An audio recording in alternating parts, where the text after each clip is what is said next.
যে দেশে অনেক অনেক অভাব অনটন, অনেক পাওয়া না পাওয়া সবকিছু মিলিয়ে এরপর আমরা আনন্দ করতে জানি।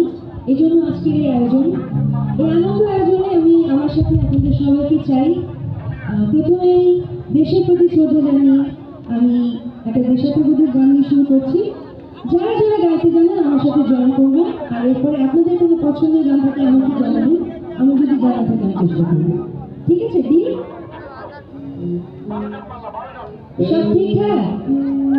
তাহলে আহ, শুভ নববর্ষ হিসেবে এই মুহূর্তে এইখান থেকে এত জোরে একটা চিৎকার হবে যেন পুরো বাংলাদেশ শুনতে পায়, ঠিক আছে?